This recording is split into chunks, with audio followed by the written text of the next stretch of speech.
معزز سامعین گرامی، ہمیں ایک سوال موصول ہوا جو ہمارے سینٹ پال تھیولوجیکل سیمنری کے ایک طالب علم نے کیا کہ یسوع مسیح کے شاہانہ داخلے کے وقت،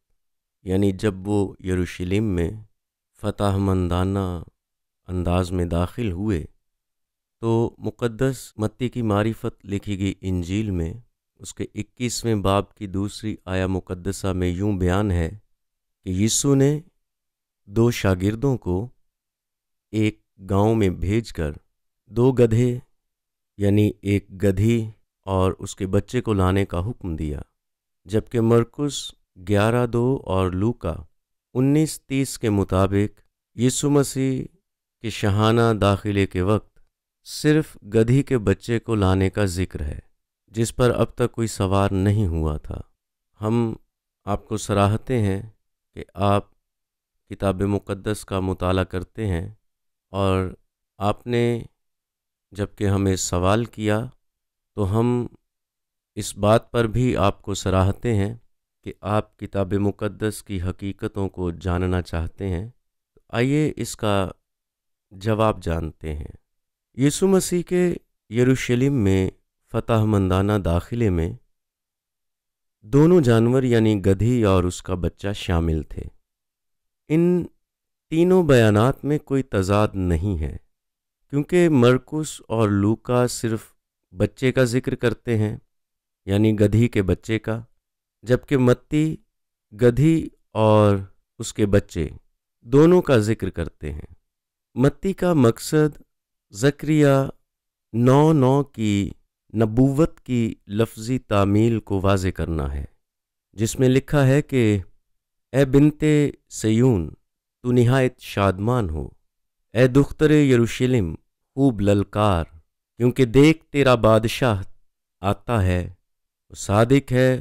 اور نجات اس کے ہاتھ میں ہے، وہ حلیم ہے اور گدھے پر سوار، بلکہ جوان گدھے پر سوار ہے۔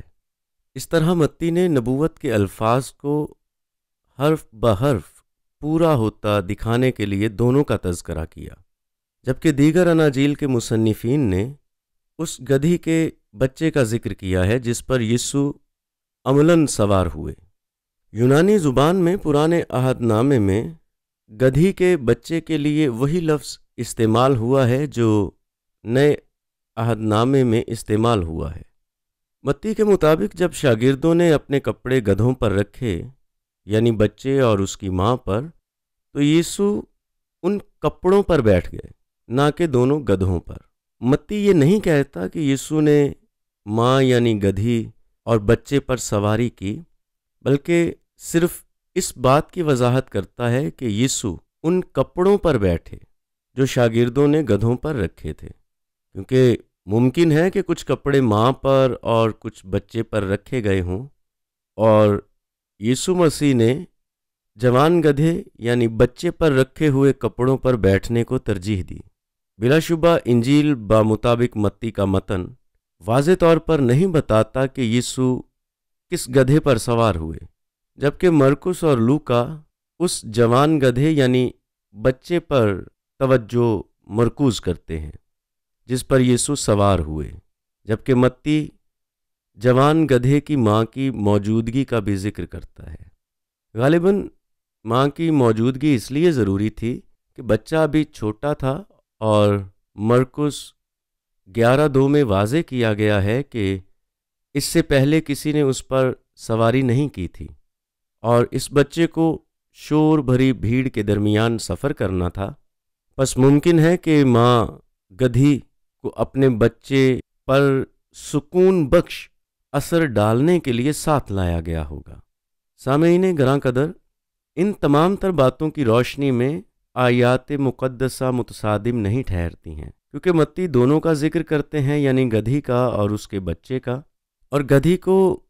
لانے کے ممکنہ مقصد کا تذکرہ بھی کر دیا گیا ہے، اور یہ بھی کہ متی پیشگوئی کی حرف بحرف تکمیل بتاتے ہیں، جبکہ مرکس اور لوکا